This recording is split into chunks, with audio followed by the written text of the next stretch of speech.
udah kenal nih Kak Fahat. Tapi sebelum kita kenal lebih jauh sama Kak Fahat nih, saat itu kita punya panggilan buat teman-teman, yaitu Sobat Kasrat. Bagaimana kabarnya hari ini Sobat Kasrat? Oke, mungkin biar lebih semangat kita slogan Kasrat dulu nih. Jadi kalau aku bilang ngopi Kasrat, yang lain ikut ngulik topik with Kasrat. Oke? Oke. Ngopi Kasrat. Ngulik topik with Kasrat. Oke, makasih buat teman-teman audiens yang hadir secara langsung. Untuk teman-teman audiens Sobat Kasrat yang lagi nonton, semoga hari ini juga sama sehat.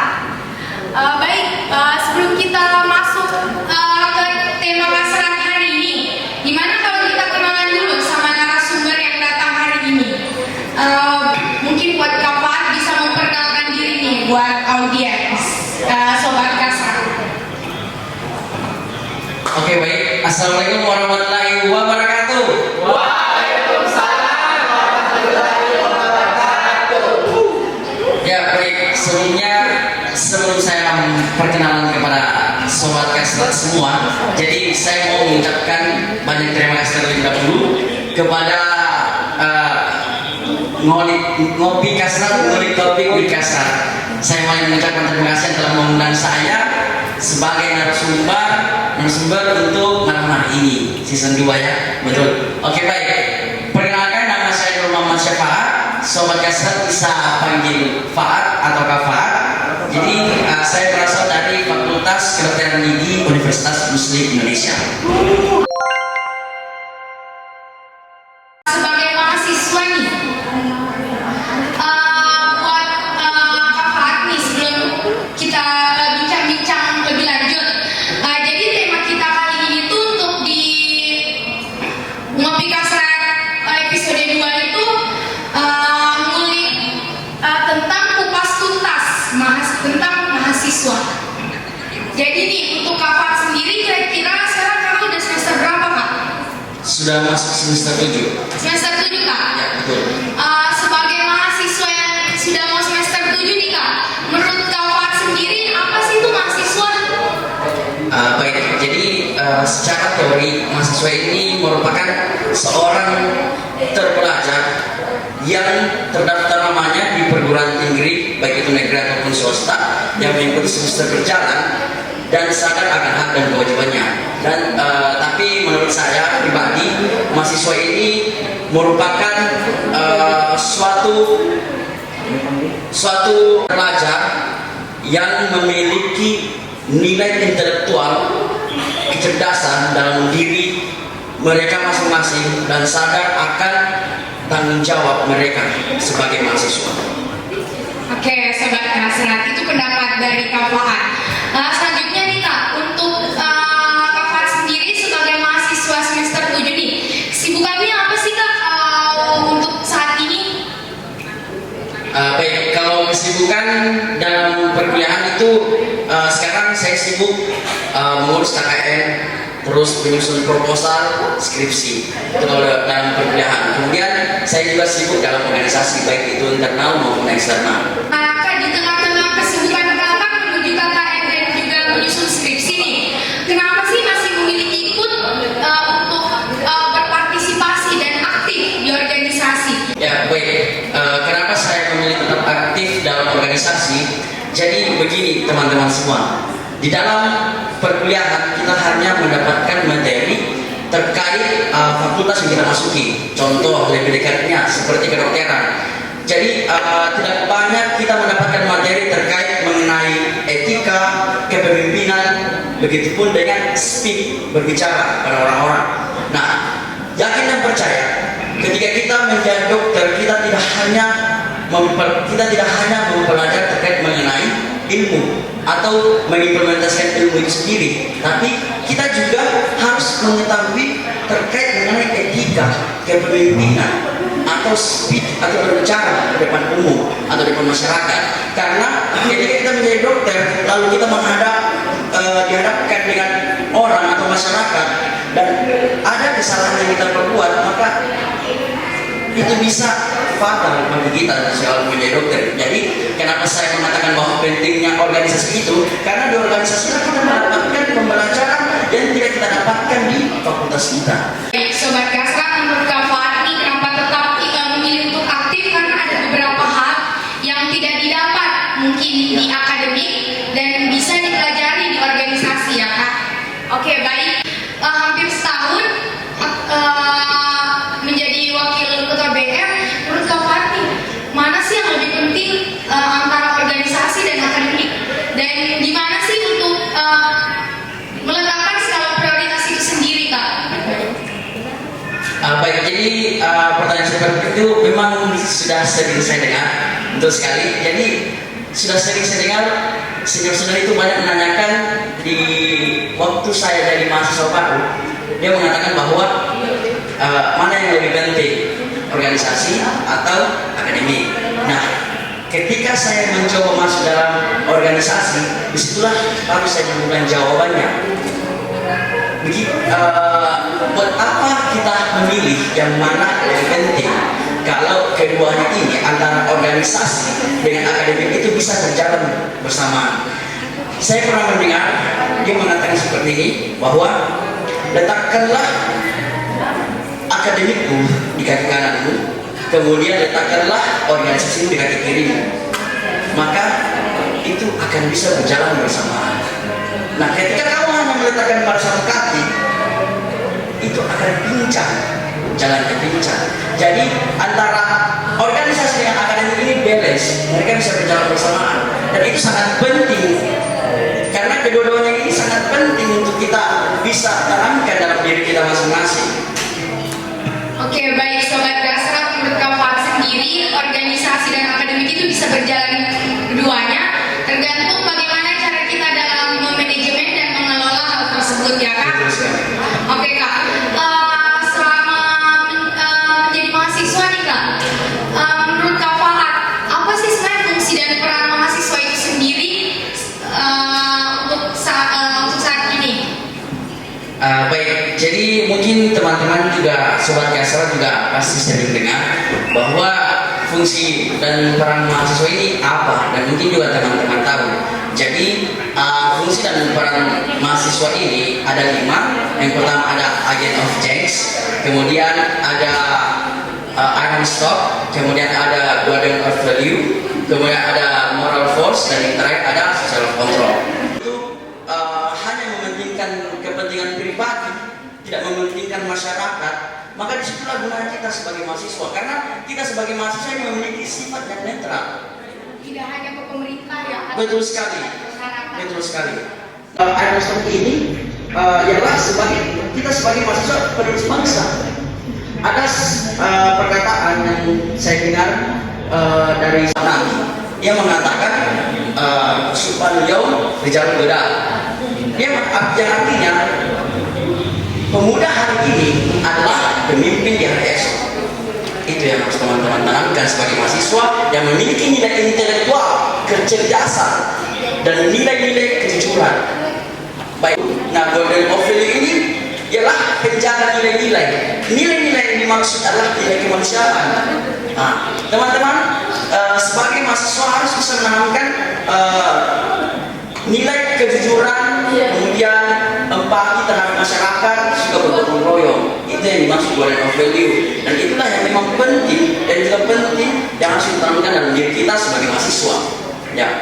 Kemudian ada moral force. Nah, moral force ini ialah berperilaku yang baik kepada masyarakat. Nah, kita sebagai mahasiswa sudah penting kita untuk selalu berperilaku baik kepada masyarakat, karena kita ini mahasiswa adalah bukan hanya harapan dari orang tua, tetapi harapan bagi masyarakat juga untuk menjadi pemimpin yang lebih baik. Nah, jadikanlah hari esok lebih baik dari hari ini, dan jadikanlah hari ini lebih baik dari kemarin. Nah, Kemudian yang terakhir ada social of control. Nah, social of control ini kita sebagai mahasiswa harus bisa mengontrol lingkungan kita, harus bisa menganalisa apa-apa saja yang terjadi dalam lingkungan kita. Jadi kita mahasiswa ini harus bisa menjadi melihat atau menganalisa apa saja yang terjadi pada lingkungan, baik itu di pemerintah atau di masyarakat. Karena seperti yang tadi saya katakan, bahwasanya ketika ada kepentingan entahkah itu dari pemerintah atau masyarakat itu sendiri, nah kita sebagai mahasiswa ini di tengah-tengah, kita bersifat netral dan kita harus bisa menyelesaikan itu. Ketika ada memang kepentingan yang hanya dibuat untuk diri pribadi, untuk diri sendiri, ya itu yang 5 fungsi dan peran mahasiswa. Jadi karena di episode kali ini sedikit berbeda, kita ada audiens secara langsung. Jadi untuk ngopi kasrat kali ini kita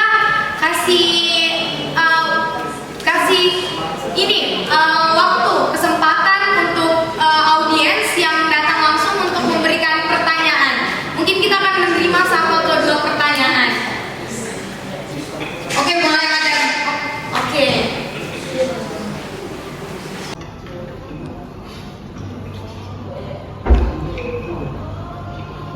Bismillahirrahmanirrahim. Assalamualaikum warahmatullahi wabarakatuh. Waalaikumsalam warahmatullahi wabarakatuh. Sebelumnya perkenalkan, nama saya Rahmat Hidayat. Terima kasih atas kesempatan yang diberikan kepada saya. Sebelumnya terima kasih banyak kepada narasumber yang telah menyampaikan beberapa mungkin pengalaman yang pernah dilewati, dan itu sangat mengedukasi kepada kami khususnya yang akan melewati jenjang tersebut. Tadi yang sempat disinggung dari narasumber itu terkait peran dan fungsi mahasiswa. Yang ingin saya tanyakan mungkin bagaimana peran dan fungsi mahasiswa kedokteran gigi yang dapat diimplementasikan kepada masyarakat. Mungkin kepada narasumber dapat memberikan penjelasannya. Terima kasih banyak. Assalamualaikum warahmatullahi wabarakatuh. Oke, jadi dari pertanyaan sobat kasrat yang hadir langsung di sini, menurut Bapak ini? Ya, baik, sebelumnya saya mengucapkan banyak terima kasih kepada Rahmat ya, sobat kasrat. Jadi pertanyaannya bagus. Nah, jadi di dalam fakultas kami ada organisasi internal yang bernama KBE FKG, keluarga besar mahasiswa Fakultas Kedokteran Tinggi. Nah, di dalam KBE FKG ini kebetulan saya menjabat selaku wakil PKB, dan adapun departemen yang ada. Nah, dari pertanyaan sobat kasrat Rahmat, implementasi kepada masyarakat, peran dan fungsinya. Jadi di dalam organisasi internal ini ada yang namanya Departemen Dedication of Humanity. Nah, atau biasa disingkat Pengmas. Nah, jadi Dedication of Humanity ini, departemen ini dia melakukan kegiatan berupa baksos dan penyuluhan. Nah, seperti yang pertanyaan yang saudara Rahmat lontarkan kepada saya, di situ dalam kegiatan baksos atau penyuluhan itu teman-teman langsung terjun kepada masyarakat. Nah, itulah merupakan salah satu fungsi dan peran mahasiswa di dalam dunia kedokteran, baik itu kedokteran umum maupun kedokteran gigi. Nah, jadi di organisasi itu kita melakukan kegiatan berupa baksos dan penyuluhan. Baksos berupa tindakan yang pastinya terkait mengenai kesehatan bagi masyarakat. Nah, itulah merupakan salah satu sifat kepedulian kita kepada masyarakat. Nah, mungkin itu yang saya jawab kepada pertanyaan saudara yang saudara menanyakan kepada saya. Cukup sekian jawaban saya. Oke, baik. Jadi di KBFKG itu sendiri memiliki departemen, yaitu Departemen of Dedication Humanity, di mana bergerak langsung dengan masyarakat langsung. Oke, jadi setelah pertanyaan pertama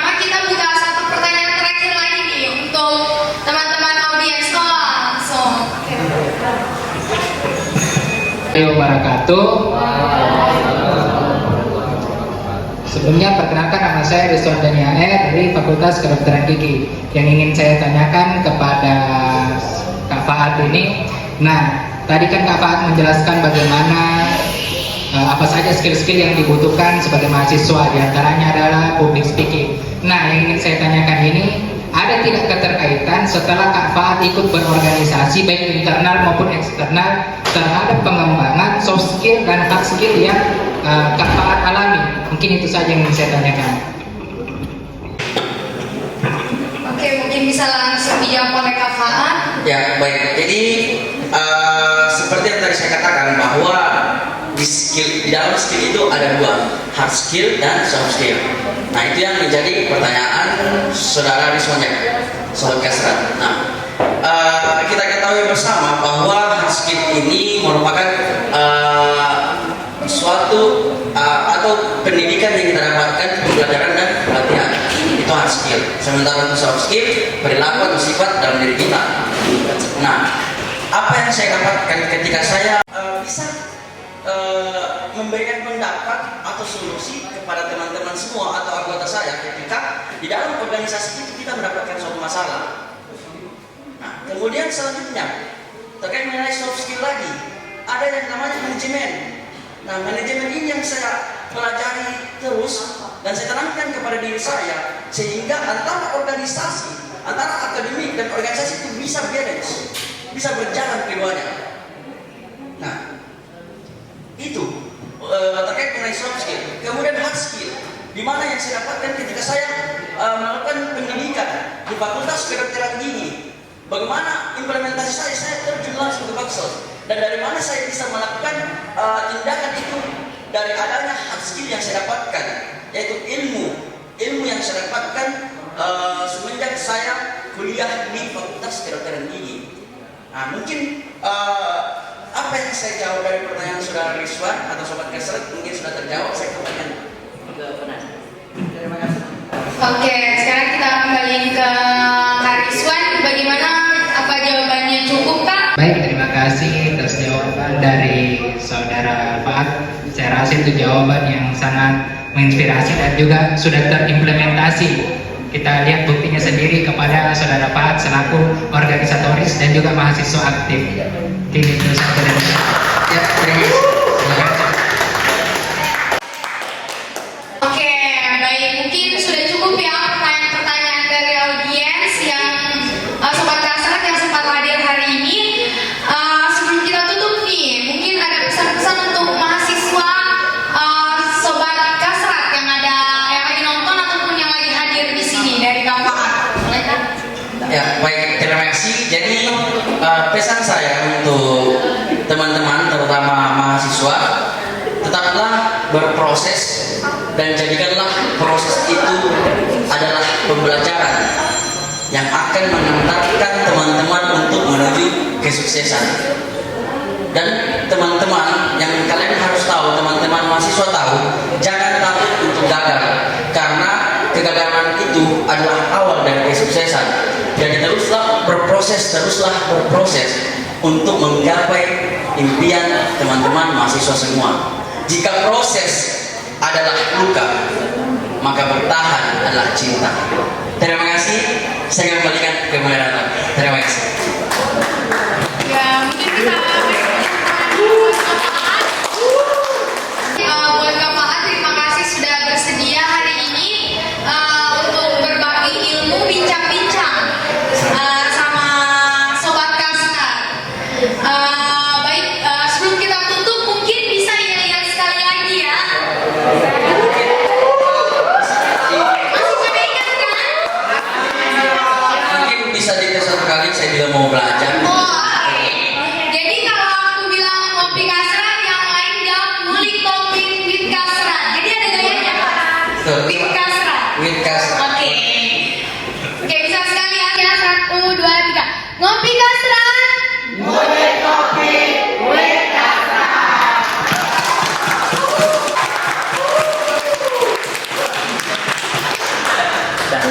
Mungkin ini jadi penutup juga untuk episode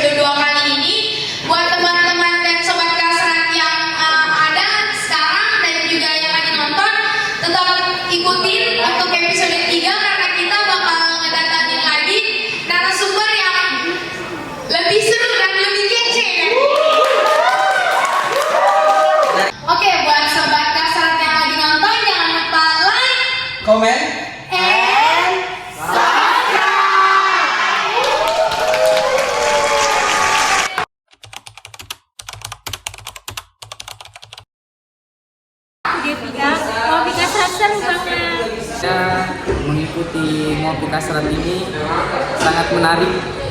Dan untuk mungkin dari Swastika, Menurut saya ngopi kasrat ini sangat keren.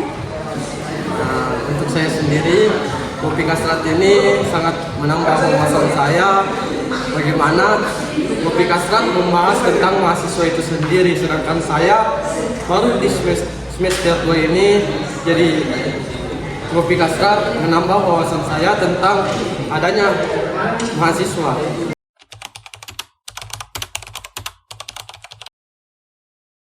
Oke, untuk ngopi kasrat semoga kedepannya episode selanjutnya bisa menghadirkan materi yang handal dalam bidangnya dan juga bisa mengupas masalah-masalah dalam bidang kedokteran gigi, bukan saja masalah internal tapi maupun juga eksternal dari kampus. Semoga sukses untuk kasrat dan juga proker barunya. Buat teman-teman kasrat untuk proker ngopi kasrat selanjutnya buat lebih membahas lagi tentang bagaimana sih sebenarnya kasrat itu dan bagaimana sih sebenarnya tentang pandangan mahasiswa di masa sekarang tentang hal-hal yang terjadi, seperti contohnya pengesahan Omnibus Law kemarin yang baru saja disahkan. Jadi mungkin buat teman-teman kasrat kedepannya semangat buat proker ngopi kasratnya, dan mungkin selanjutnya ditunggu gebrakan-gebrakan selanjutnya. Semangat!